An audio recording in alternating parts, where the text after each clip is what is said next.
भागलपुर में आज आपसे दूसरी बार मुखातिब हो रहा हूँ। इससे पहले जब मेरी आपसे मुलाकात हुई थी तब जन स्वराज दल नहीं था, तब ये अभियान के तौर पर ही था। तो दल बनने के बाद ये मेरी आपसे पहली मुलाकात है।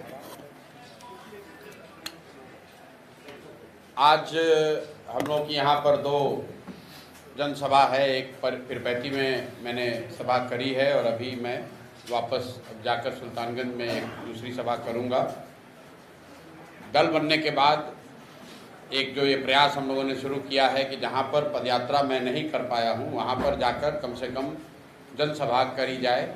और जैसा कि पहले से घोषित है 20 मई से बिहार बदलाव यात्रा की शुरुआत होगी, जिसमें कि हर दिन मैं एक विधानसभा पूरा तो वहाँ के गांव, पंचायत, प्रखंड सारे जगहों पर जाऊंगा। वो पैदल नहीं जाऊंगा गाड़ी से ही, क्योंकि अब जितना समय बाकी है 5 महीनों में 240 विधानसभा जाना है, तो वो गाड़ी से ही किया जाएगा। लेकिन वो 20 मई से शुरू होगा।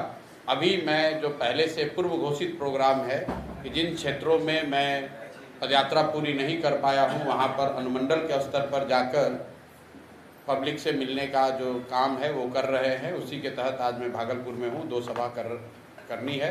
कल मैं बांका में रहूँगा। और अब आपके जो सवाल है आप सवाल कर सकते हैं। बहुत बहुत धन्यवाद।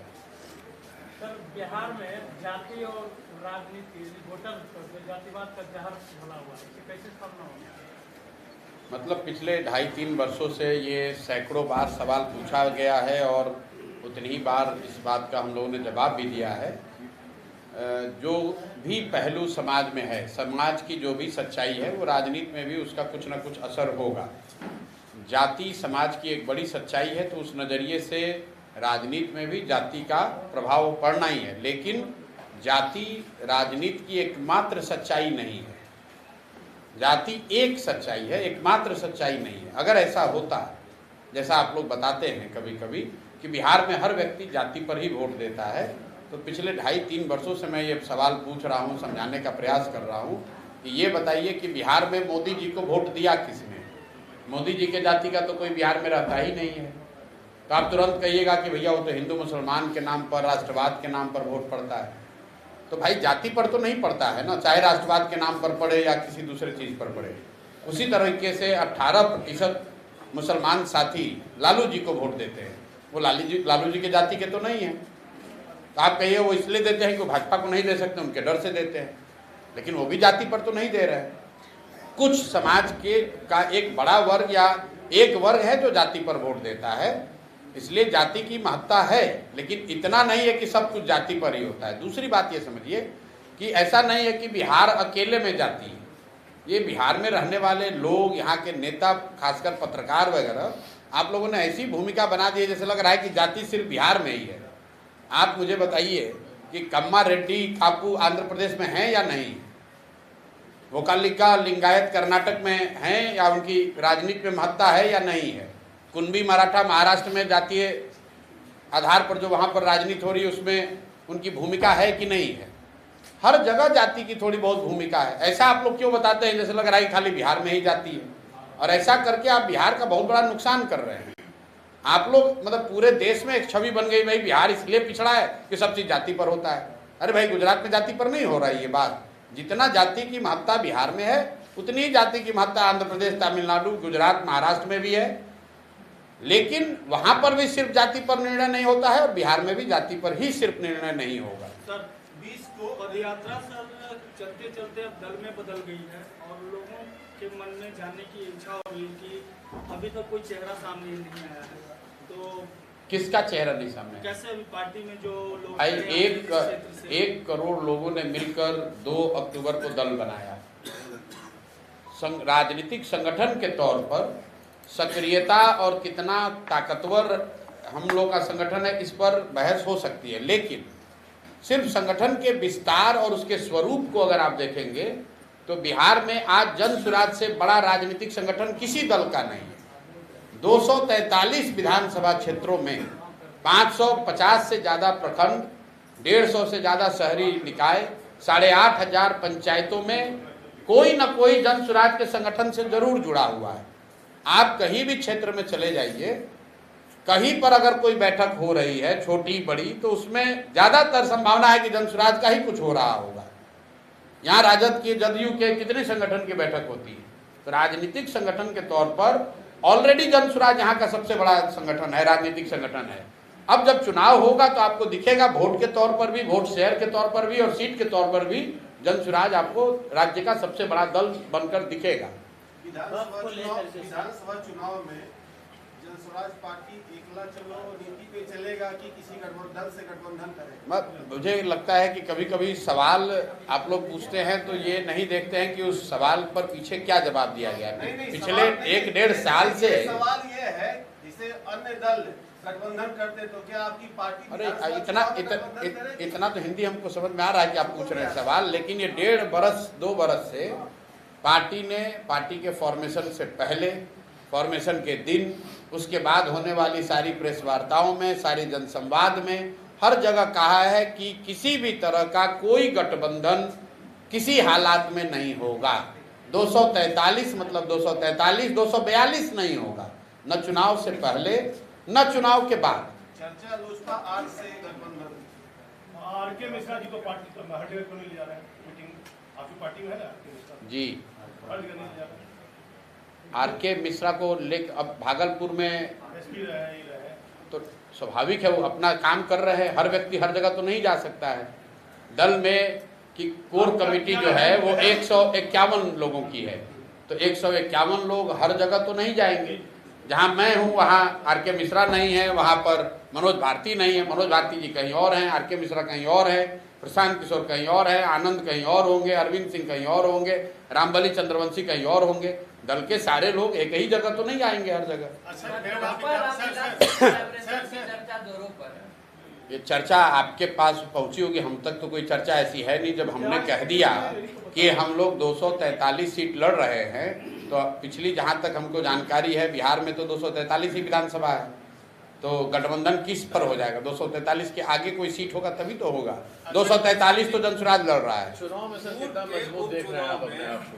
पूर्व के जो उपचुनाव हुए उसमें पार्टी का परफॉर्मेंस और अभी पार्टी का परफॉर्मेंस, इसको लेकर आप क्या समझ रहे हैं? देखिए, पूर्व जो उपचुनाव हुए कई लोगों ने कहा कि इनकी मुट्ठी खुल गई, तो निश्चित तौर पर मैं उनमें से नहीं हूं जो ज़बरदस्ती का बात करता है। उपचुनाव के जो नतीजे आए वो निश्चित तौर पर हमारी अपेक्षा के अनुरूप नहीं आए, लेकिन जब वो मुट्ठी खुली, जिसको लोग कहते हैं मुट्ठी खुल गई, तो मुट्ठी में क्या दिखा कि 11 दिन पुराना दल 10% वोट लेकर बिहार में आया। आप लोग तो खुद पत्रकार अनुभवी लोग हैं। बिहार में भाजपा जैसे दल को पहला 10% वोट लेने में 20 बरस लगा है। पिछले विधानसभा चुनाव में भाजपा को 19.6% वोट आया था। कांग्रेस जो सैकड़ों साल पुरानी पार्टी है उसको 9.6% वोट आया था। जदयू को 15% से कम वोट, और कोई भी दल नहीं है जिसको 10% ज़्यादा वोट आया है। जनसुराज 2 अक्टूबर को बना, 31 अक्टूबर को हम लोग को एक टेम्पररी सिंबल मिला, और ठीक 11 दिन के बाद जब चुनाव हुआ तो उसमें 10% वोट मिला है जनसुराज को। सिंबल की इतनी महत्ता है कि जो लोग आपको वोट देना भी चाहते हैं, अगर उनको सिंबल पता ही नहीं चलेगा तो वोट देंगे कैसे? और ये मेरा आकलन नहीं है। उसी उपचुनाव के बाद एक और उपचुनाव हुआ दिसंबर में, जिसमें सिंबल पर नहीं प्रत्याशी के नाम पर वोट हुआ एमएलसी का। उसमें जनसुराज को 22% वोट आया है। राजद तीसरे नंबर पर रही है और एनडीए का उम्मीदवार चौथे नंबर पर रहा है। तो अगर सिंबल के लिए हम लोग को थोड़ा और समय मिलता तो निश्चित तौर पर उपचुनाव में और बेहतर प्रदर्शन होता। लेकिन जो कुछ भी बात है वो जिम्मेवारी हमारी है। मैंने उसी दिन जब रिजल्ट आया तो कहा, मैंने 2 साल 2.5 साल पदयात्रा करके दल बनाया, और पदयात्रा के दौरान हम लोगों ने दल के संगठन या उसको वोट मांगने की जो प्रक्रिया है उससे नहीं जोड़कर समाज को बताना, समझाना, सिखाने पर ही फोकस रखा है। अब 2 अक्टूबर के बाद से मेरी पूरी ताकत समझ ये रही है कि दल का संगठन बनाया जाए। दल का संगठन मैं समझता हूं कि जून तक आते आते हर पंचायत में आपको फंक्शनल संगठन दिखेगा, जो किसी भी बिहार के किसी राजनीतिक दल के पास नहीं है। तीसरा चरण है चुनाव लड़ने का। कुछ लोगों को लग रहा है कि अब तो कल ही चुनाव है, अब क्या होगा? अभी भाई 6 महीना बाकी है, और जो भी आप मेरे विषय में थोड़ा बहुत जानते हैं कि ये चुनाव लड़वाते हैं, चुनाव का कैंपेन स्ट्रेटजी करते हैं, तो उसका समय तो अब आ रहा है। आपके यादाश्त के लिए बता दूं कि 2015 में इसी बिहार में जब मैंने कैंपेन किया था, तो मेरा कैंपेन 2 जून 2015 को शुरू हुआ था श्री कृष्ण मेमोरियल हॉल से हर घर दस्तक की अनाउंसमेंट के साथ। तो 2 जून अभी आया नहीं है। 4 महीना कैंपेन के लिए बहुत लंबा समय होता है। तो हम लोग पहला प्रयास रहा 2-2.5 साल की पहले बिहार के समाज को जगाया जाए, बताया जाए कि जन स्वराज की सोच परिकल्पना क्या है, लोगों को इकट्ठा करके दल बनाया जाए। जब दल बन गया तो उसको एक संगठनात्मक स्वरूप दिया जा रहा है, और जब अब दल का संगठनात्मक स्वरूप जून तक पूरा हो जाएगा तो आपको जून से बड़े पैमाने पर कैंपेन जो चुनाव के नजरिए से किया जाएगा वो भी दिखेगा, और निश्चित तौर पर उसका असर आपको चुनाव के रिजल्ट में भी दिखेगा। एजेंडा तो आप भी नीतीश कुमार और लालू के खिलाफ ही चला रहे हैं। एजेंडा हम बिहार को बदलने का चला रहे हैं, किसी एक व्यक्ति के खिलाफ नहीं चला रहे हैं, ना किसी दल के खिलाफ चला रहे हैं। उस सोच के खिलाफ चला रहे हैं जो ये कहता है कि बिहार बदल नहीं सकता है।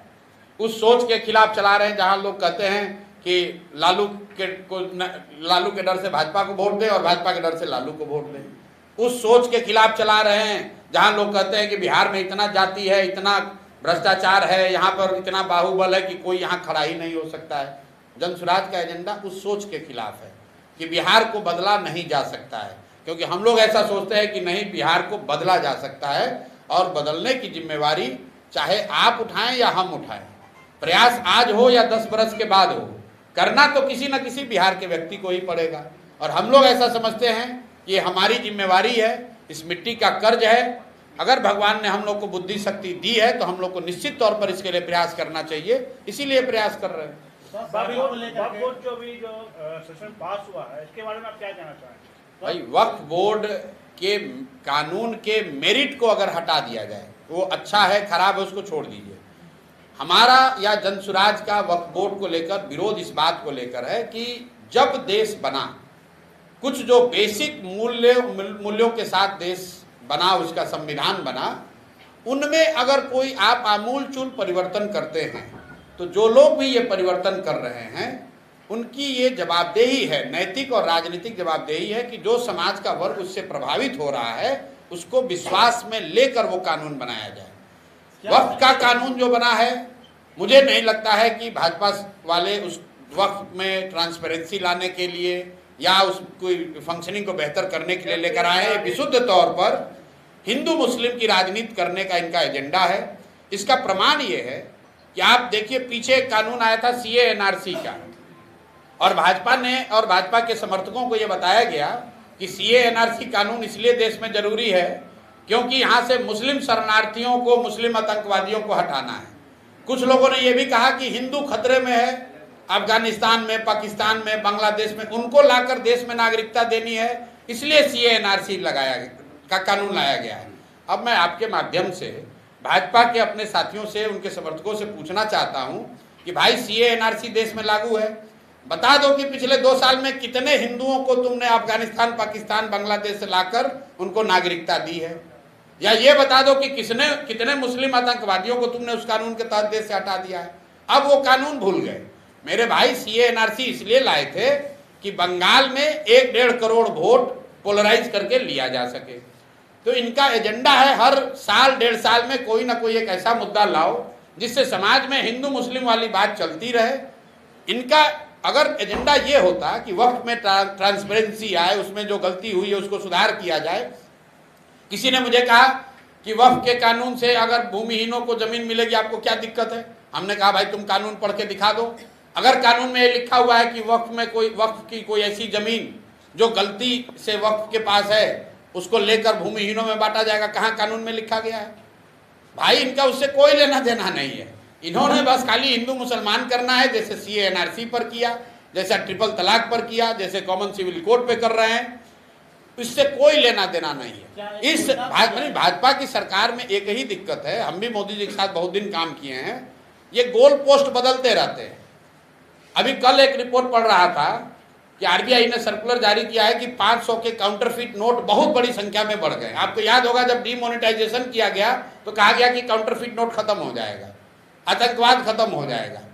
अब कोई सवाल ना उनसे पूछ रहा है ना वो जवाब देते हैं। आप लोग फिर अब नया चीज लेकर आ गए, अब नया चीज बात करेंगे। पहले कहा भाई 5 ट्रिलियन की इकोनॉमी हो जाएगी, अब कोई नहीं पूछ रहा है कि 2014 में कहा कि सारे लोगों को घर मिल जाएगा, फिर 22 में आके कह रहे हैं कि 5 ट्रिलियन की इकोनॉमी हो जाएगी, अब 25 आते आते कह दिया कि हम तीसरे बड़े इकोनॉमी हो जाएंगे। भाई जो पहले कहा था उस पर भी तो जवाब दे दो। कल मोदी जी आ रहे हैं और मैं अच्छा किया कि आपने सवाल उठा दिया। अब मोदी जी से आप लोग को एक ही सवाल आपके माध्यम से पूछना चाह रहा हूं कि 2015 में सर आप आए थे, 1,25,000 करोड़ के पैकेज की घोषणा आपने आरा से बिहार के लिए की थी। 2015 के बाद से लगातार दिल्ली में आप ही की सरकार है और बिहार में भी नीतीश और भाजपा की सरकार 10 में 7 साल रही है। तो कृपा करके ये बता दीजिए कि क्या आपने 1,25,000 करोड़ भेजा कि नहीं भेजा। अगर भेजा तो इसका मतलब है कि आप ही की राज्य सरकारों ने उसको लूट लिया, या फिर आपने भेजा ही नहीं। तीसरी तो कोई बात हो नहीं सकती, क्योंकि हम लोग तो कहीं देख नहीं रहे हैं। 1,25,000 करोड़ का पैकेज आपको हमको तो कहीं नहीं दिख रहा है। तो दो ही बात हो सकती है, या तो मोदी जी ने भेजा नहीं, या भेजा तो उन्हीं की राज्य सरकार ने उसको लूट लिया। तो मोदी जी को कल उसका जवाब देना चाहिए। सुनिए जरा, आप आ रहे हैं बिहार में मदद करने के लिए, देश के सबसे गरीब और पिछड़े राज्य बिहार में आप आ रहे हैं जनप्रतिनिधियों से संवाद करने के लिए। उसका खर्चा है सैकड़ों करोड़ रुपया। आप लोग देखे होंगे सरकारी आदेश जारी किया गया है, जितने पंचायती राज और जनरल एडमिनिस्ट्रेशन से जुड़े हुए लोग हैं, बाकायदा इनको टारगेट दिया गया है 200-200, 400-400 बस करके 10 लाख लोगों को इकट्ठा करने का। ये पैसा कौन दे रहा है? ये पैसा आप और हम दे रहे हैं। मोदी जी बिहार के लिए कुछ करें न करें, 10, 20, 25, 50 करोड़ रुपया हम लोग का लेकर सभा जरूर कर लेंगे और कोई सवाल पूछने वाला नहीं है। ये सरकारी खर्चे पर बिहार की गरीब जनता के पैसे से प्रचार कर रहे हो भैया। अरे भाई, भाजपा के अकाउंट में 3-4 हजार करोड़ रुपया पड़ा हुआ है। अगर सभा ही करना है तो भाजपा से बिल भरिए, बिहार की जनता से उसका पैसा काहे वसूल रहे हैं? जरा पूछिए तो यहाँ भागलपुर के डीएम से, सीडीपीओ से कि लोग कितना बस लेकर जा रहा है मधुबनी कल, आप लोगों ने पूछा है? बाकायदा सरकारी आदेश जारी हुआ है, सरकारी आदेश जारी हुआ है, सबको टारगेट फिक्स किया गया है कि कितने लोगों को लेकर बस लेकर पहुंचना है। कोई सवाल नहीं पूछ रहा है।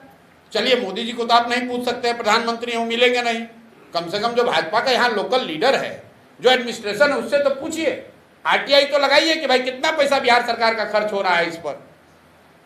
नीतीश कुमार जो अभी संवाद करने की स्थिति में नहीं है, उन्होंने शुरू किया महिला संवाद, उसका खर्चा टेंडर है 250 करोड़ रुपया। बताइए, जाते जाते गरीब बिहार जनता का 250 करोड़ रुपया लेकर महिला संवाद शुरू किए हैं।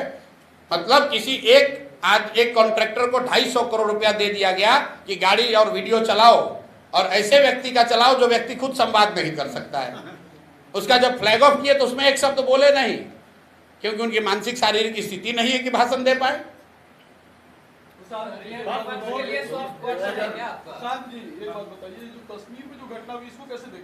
बिल्कुल इसकी निंदा करते हैं, दुखद है। और पहले हम लोगों ने ऑलरेडी जनसुराज से कहा है, इस तरह की घटनाएं निंदनीय हैं। निहत्थे टूरिस्ट पर आकर गोली चलाना, उनकी हत्या करना, ये जघन्य अपराध है। और ये दिखाता है कि आतंकियों के और आतंक के जो जड़ें हैं वो राजनीतिक नारों के देने से नहीं खत्म होने वाला है। जो बताया जा रहा था कि सब कुछ अच्छा हो गया, जरूर पीछे कुछ सालों में सुधार दिखा था, क्योंकि कश्मीर में जिस तरह का टूरिज्म बढ़ा है या कुछ इस तरह की घटना सुनने को नहीं आ रही थी, तो देश में एक भरोसा धीरे धीरे बनता जा रहा था कि लगता है कि आतंकवाद पर कुछ हद तक काबू पा लिया गया है। लेकिन कल जो घटना हुई है वो दिखा रहा है कि आतंक और आतंकवादियों की जो जड़ें हैं वो इतने कमजोर अभी नहीं है। बहुत लंबे संघर्ष की, शायद ऑल टाइम संघर्ष की जरूरत है। तो बिल्कुल इसकी हम लोग निंदा करते हैं, इसकी भर्त्सना करते हैं। जिन शब्दों में इसकी निंदा की जाए वो कम है। मुर्शिदाबाद पे चुप्पी क्यों है सर? किसकी चुप्पी? किसकी चुप्पी? मेरी चुप्पी? मेरे भाई ऐसा है, आपने तो कोई पूछा नहीं सवाल कि हमने जवाब नहीं दिया। और हम बिहार में हैं तो केरल में भी कोई घटना हो रही है, तमिलनाडु आंध्र प्रदेश में भी घटना हो रही है। तो आप क्या कहते हैं कि हम तिरुपति में आकर मुर्शिदाबाद की चर्चा करें, जूनागढ़ की चर्चा करें, केरल की चर्चा करें कि पीरपैती की चर्चा करें। आप अगर सवाल पूछेंगे तो प्रशांत किशोर हर सवाल का जवाब दे ही रहे हैं, रोज मिल रहे हैं, मीडिया से मुखातिब हो रहे हैं। मुर्शिदाबाद की घटना बिल्कुल गलत है, उसको आप जातीय और धार्मिक उन्माद के कलर मत दीजिए। जो भी वहां पर गलत, देखिए, जो भी कानून का उल्लंघन कर रहा है या जो भी किसी भी तरह के हिंसा में शामिल हो रहा है, वो हिंदू हो, मुसलमान हो, सिख हो, अगड़ा हो, पिछड़ा हो, कोई भी हो, उसकी भर्त्सना होनी है, उसकी शिकायत, उसकी निंदा होनी है। इसमें कहीं कोई इफ बट किंतु परंतु नहीं है। पूरा कहलगांव विधानसभा जो है वो फ्लाई एक्ट से परेशान है। 10 से 15 हजार बच्चे रोज कहलगांव से आसपास के इलाके से स्कूल में आते हैं और सांसद और विधायक वहां के पूरे मौन है और जनता धूल फाँक के मर रही है। तो इस पर आप क्या कहना चाहेंगे? इस पर डबल इंजन की सरकार पिछले 10 वर्षों से चुप क्यों है? और बच्चे जो आम ग्रामीण है, जो शहरी लोग हैं, वो पूरी तरीके से बेदम हो रहे हैं, इस पर सवाल कोई क्यों नहीं उठा रहा है? बच्चे और लोग परेशान हैं, लेकिन आप भी भागलपुर में ही रहते हैं, यहीं के पत्रकार हैं। यहाँ के लोग उसी नेता को बार बार फिर जिताएंगे तो स्वाभाविक तौर पर उनको परेशानी होगी। मैं पूरे बिहार घुमा हूँ और जब लोग ये बताते हैं, पूछते अच्छा विधायक जी कितना बार से जीत रहे हैं, तो कहता है 3 बार से। सांसद महोदय कितना बार से जीत रहे हैं, तो भैया 4 बार से। तो मेरे भाई, अगर आप समस्या से परेशान हैं तो उसी नेता को वोट क्यों दे रहे हैं? 2014 में मोदी जी मोतिहारी में एक भाषण दिए, उस भाषण को लिखने वालों में भी हम लोग रहे होंगे। चीनी मिल के कंपाउंड से मोदी जी ने कहा कि जो ये बंद चीनी मिल है, इस चीनी मिल से बनी हुई चीनी का चाय पीऊंगा तभी बिहार में वोट मांगने आऊँगा। अब 14 के बाद मोदी जी लगातार 11 साल हो गए, कितनी बार आए वोट मांगने? चीनी मिल तो चालू नहीं हुई, उसका 1-1 इंच ज़मीन बिक गया। जो लोगों ने ज़मीन को खरीदा, लूटा, वो ज़्यादातर लोग भाजपा के नेता है। लेकिन महत्वपूर्ण बात यह है कि मोतिहारी से भाजपा का सांसद विधायक उसके बाद से लगातार जीत रहा है। तो अगर आप चीनी मिल के न चलने से परेशान हैं, मोदी जी या किसी नेता ने जो गलत वादा किया उससे परेशान है, तो फिर उसको वोट काहे दे रहे हैं? और अगर वोट दीजिएगा तो वही स्थिति बनी रहेगी। जनसुराज का पूरा प्रयास यही है। हम तो मन से ये बात कहते हैं कि भाई आप 5 किलो अनाज के लिए वोट दे रहे हो तो 4 किलो अनाज मिल रहा है। आप मंदिर मस्जिद के लिए वोट दे रहे हो तो मंदिर मस्जिद बन रहा है। आप जात के लिए वोट दिए हो तो जाति जनगणना हुआ है। आप लालू जी को आवाज और सम्मान के लिए वोट दिए थे तो गरीब और पिछड़ों को लालू जी के राज में आवाज और सम्मान मिला है। आपने नीतीश को बिजली के लिए वोट दिया है तो बिजली आई है। लोकतंत्र में आप जिस चीज के लिए भी वोट देंगे वो आपको मिलेगा, कम मिले या ज्यादा मिले। लालू को दीजिए, नीतीश को दीजिए, मोदी को दीजिए कि प्रशांत किशोर को दीजिए, ये बेकार दिमाग लोग लगाते हैं कि हम किसको वोट दें। महत्व इस बात का नहीं है कि वोट किसको देते हैं, महत्व इस बात का है कि वोट किस बात के लिए देते हैं। जिस बात के लिए वोट देते हैं बिहार में भी वो चीज हो रहा है। बिहार में लोगों को अपने बच्चों के पढ़ाई रोजगार की चिंता नहीं है, उसके लिए वोट करना नहीं है। तो अभी देख लीजिए, अभी मुर्शिदाबाद पर सवाल हो रहा है, वोट पड़ेगा कश्मीर के नाम पर, वोट लोग देंगे गुजरात में बुलेट ट्रेन का कहानी सुन के। तो भैया गुजरात में बुलेट ट्रेन चलेगा और आप नरकटियागंज और पीरपैती में धूल फाकिएगा। 2025 में सर कितना मजबूत आप अपने आप को देख रहे हैं? भाई 2025 को लेकर 2-3 प्रेडिक्शन आप सुन लीजिए। हम जो पहले काम करते थे तो मेरी बातों को पत्रकार लोग बहुत गंभीरता से लेते थे। अब चूंकि हम खुद राजनीति में हैं, एक तरीके से स्टेक होल्डर है, तो आप लोग भी कहते हैं भाई ये कैसे होगा। जब प्रशांत किशोर ने कहा कि बंगाल में भाजपा को 100 सीट नहीं आएगा तो नहीं आया। जब आंध्र में कहा कि जगन मोहन रेड्डी बुरी तरह हार जाएंगे तो उनको 11 को सीट आया। बिहार में मैं जो अभी कहूंगा आप कहिएगा आप तो जनसुराज के नेता इसलिए कह रहे हैं, लेकिन जो मेरी अपनी प्रोफेशनल समझ है, नवंबर में बिहार में नया चीफ मिनिस्टर बन जाएगा। नीतीश कुमार अब बिहार में चीफ मिनिस्टर नहीं बन पाएंगे किसी भी हालत में। बिल्कुल गारंटी क्या होता है, लिख के दे देते हैं। दूसरी बात बिहार में 60% से ज्यादा आबादी बदलाव चाहती है। वो चाहे राजद का सपोर्टर हो, किसी जाति का हो, किसी धर्म का हो, भाजपा का सपोर्टर है, नीतीश का सपोर्टर है, 60% से ज्यादा लोग आंकड़े बता रहे हैं वो बदलाव चाहते हैं। वो लालू नीतीश के इस राज से थक गए। इसका मतलब ये नहीं है कि 60% लोग जनसुराज को चाहते हैं, उस पर विवाद हो सकता है, उस पर अभी जनता को निर्णय लेना है।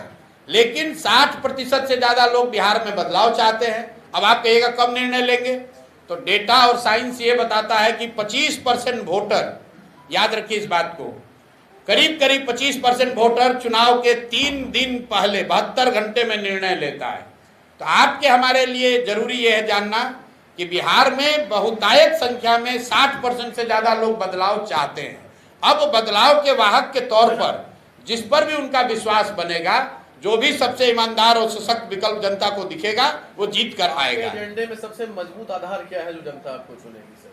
भाई, हमारे एजेंडे में सबसे मजबूत आधार ये है कि बिहार में जाति, धर्म, नाली गली 5 किलो अनाज से ऊपर उठकर शिक्षा और रोजगार की राजनीति होनी चाहिए। बिहार की जो सबसे बड़ी समस्या पलायन है, उसकी बात होनी चाहिए। और आप देख रहे हैं कि पहली बार राजद और जदयू जैसे दल भी पलायन की बात कर रहे हैं। तो जन सुराज की क्या ताकत है, ये तो आपको अभी दिख रही है। बिहार की राजनीति में पहले कभी पलायन पर आपने चर्चा सुनी हो, कभी शिक्षा पर बात सुनी हो तो बता दीजिए।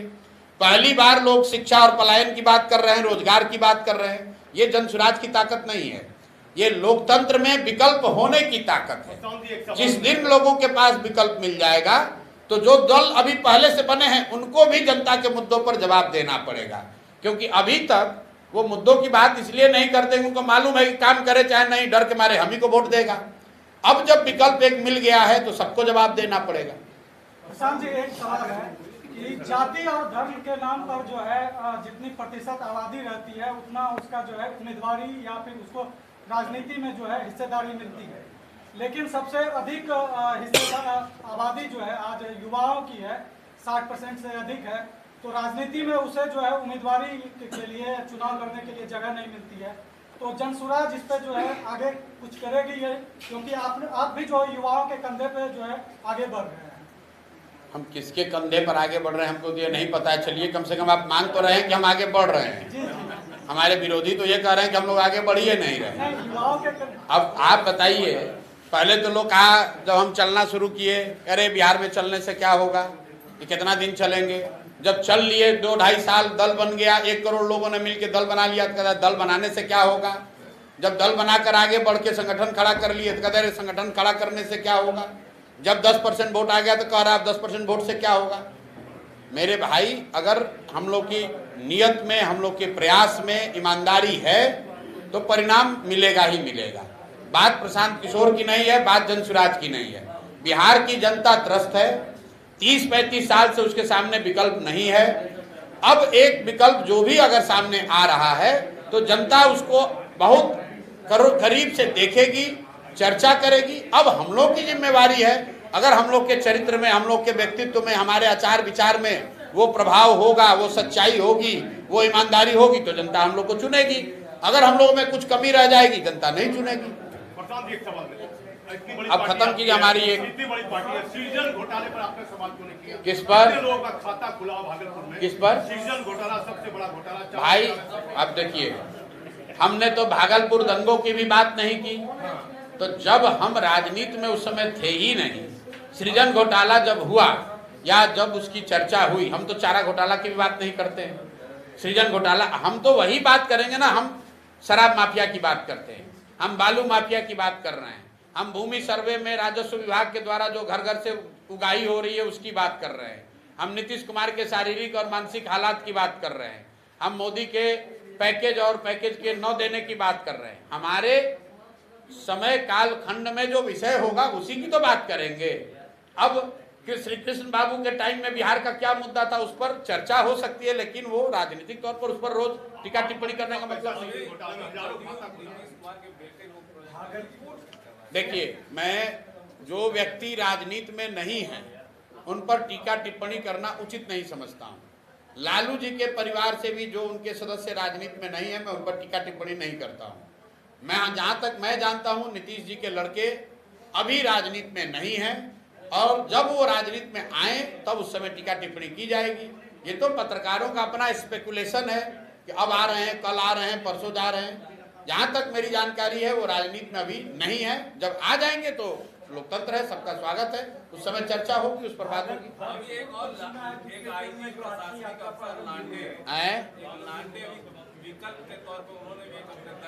नहीं जानते हैं हम ज्यादा उनके बारे में। सुदीप लांडे सर। नहीं जानते हैं साहब, इतने अफसर हैं, कितने लोगों को हम लोग जानेंगे। भागलपुर की कोई समस्या का मुद्दा आप क्यों नहीं उठाते हैं? भागलपुर से किसी कर रहे हैं, इतना बड़ा इशू है। भागलपुर की किस आप भागलपुर की कौन सी समस्या ऐसी है जो दूसरे जिलों की समस्या नहीं है? क्या एक मिनट, आप कह रहे हैं भागलपुर की समस्या नहीं उठा रहे, क्या ध्वस्त शिक्षा व्यवस्था भागलपुर का विषय नहीं है? क्या यहाँ से गरीब लोगों के, रुकिए, गरीब लोगों के पलायन का मुद्दा भागलपुर का मुद्दा नहीं है? क्या भूमि सर्वे में हो रहा जो भ्रष्टाचार है वो भागलपुर के लोगों का मुद्दा नहीं है?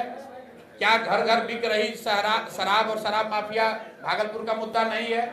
क्या बालू माफिया और बालू का अवैध कारोबार भागलपुर का मुद्दा नहीं है? क्या स्मार्ट घोटाला मुद्दा नहीं है? अरे भैया हमको खाता खुला है, अरे आप का पैसा चला गया है। चलिए